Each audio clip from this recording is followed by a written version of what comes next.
хуб дӯстони азиз, то ин дам исмоили сомониро ҳамчун амиру сарвари давлат ва лашкаркаши фотеҳ дидем, вале мо аз ҷаҳони зоҳиру ботинии вай хабар надорем. манбаи асосии дар ин видео китоб бо номи Исмоили Сомонӣ, муаллифаш Саиди Ҳалимиён. салом, хуш омадед ба канали расмии тоҷикон. ба канали мо обуна шавед. обуна шудан бузургтарин ҳимоят аз ҷониби шумо барои мост ва хушҳол мешавем ки меҳнати моро қадр мекунед. ин видео қисмати сеюм дар бораи Амир Исмоил аст. тавсия медиҳем ки қисматҳои якум, дуюм аз канали мо тамошо кунед. исмоили Сомонӣ марди хушқаду қомат буд. мӯи сараш сиёҳ гоҳо паст тарошида мешуд ва гоҳо андаке баландтар менамуд. рӯи сафед, бинии баланди хушнамуд дошт. чеҳрааш гарм буд. ин сурату симо Амирро ба чеҳраи мардони сипаҳсолори афсонавӣ ҷилва медод. Амир Исмоил риши кӯтоҳи ба зеб мемонд ки зебандаи чеҳраи ҷаззобу дилкаши ӯ буд. чашмони сиёҳ дошт. ӯ бо нигоҳи тези худ фикру андешаи ҳамсӯҳбати худро пай мебурд. овози Исмоил оҳангу навои дилпазир дошт. суханону гапҳояш нарму таъсирбахш буданд. гуфтори Амир мулоим садо медод, шунаванда таҳти таъсир қарор мегирифт. дар ғоибии Амир баъзеҳо мегуфтанд ки Амир кам гап мезанад, бештар ба суханони дигарон гӯш медиҳад ва ин дар дилашон намонду аз Исмоил пурсиданд.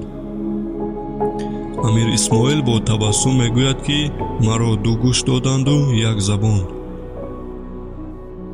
Амир Исмоил аз замону зиндагии худ таҷрибаи фаровон омӯхта буд. аз арзу шикоятҳо ҳамчун равоншинос ва борикбин дидан мекард ва дар татбиқи ҳукм дурӯғро аз рост ҷудо мекард ва босаброна ҳукм мекард. Исмоил дар савориҳо мӯзаи соқбаланди сиёҳ ба по мекард. баъзан вақт мӯзаҳои сурхранги баҳори духт ҳам мепӯшид. ӯ ҳангоми савор ба асп ё пиёда шудан як тарзи хос дошт ки ашхоси он давр нақл мекунанд ки Амир пойро ба риқоб монда ё намонда худро ба рӯи зин мегирифт. ҳангоми роҳ рафтан сарашро боло, қоматашро рост ва дастонашро кам ҳаракат медод. Амир Исмоил вобаста ба макон ва замон нигоҳашро тағйир медод. гоҳо табассум ва гоҳо каме хашми зудгузаре мекард. Амир Исмоил вақте танҳо мемонд ба фикру хаёл мерафт, чун медонист ки як лаҳза тафаккур беҳ аз 70 сол ибодат. Амир Исмоил марди мушфиқу меҳрубон, дорои эҳсоси нозуки инсонӣ буд ва бо зердастонаш мисли хонаводаи худ меҳрубон буд. манманиро дӯст намедошт. як чизи ҷолиб ки мегӯям ин буд ки намехост ӯро шоҳаншоҳ ё султон гӯянд, мехост ӯро танҳо амир хонанд.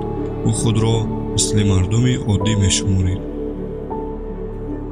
вақте аз мардум назди Амир Исмоил барои шикоят ё пешниҳоде меомаданд, онҳоро мепазируфт ва бо онҳо суҳбат мекард ва бо табассум каме шӯхӣ ҳам мекард ки онҳо эҳсоси бегонагӣ накунанду ба шоҳ озодона дарди дили худро гӯянд. Амир Исмоил барои худ як шиор дошт ва онро ҳамеша такрор мекард ки як зарраи эътибор беҳ аз 1000 динор. Амир хашмгин намешуд ва коре намекард ки баъдан боиси пушаймонии ӯ гардад. ҳамеша таъкид мекард ки ақли одам бояд болои нафсу хашми ӯ бошад. яке аз русуми дарбориёни Сомониён ин буд ки онҳо саҷдаву таъзим кардани одамонро раво намедиданд. дарбори Сомониён пур аз донишмандону шоирон буданд ва баҳсҳои илмию сиёсӣ садо медод. хуб дӯстони гиромӣ, ин буд дар бораи симою сурати Амири одиламон. мо тоҷикон абармардон ва шахсиятҳои бузурге дорем ки бояд ба онҳо пайравӣ кунем ва аз онҳо омӯзем. аз ҷумлаи Амир Исмоили Сомонӣ ки улгӯе барои мо тоҷикон аст. агар аз сират ё сурати амир дар шумо бошад ва ё писандида бошед, фикрҳои худро дар зери видео нависед. сипосгузорем ки бо мо ҳастед.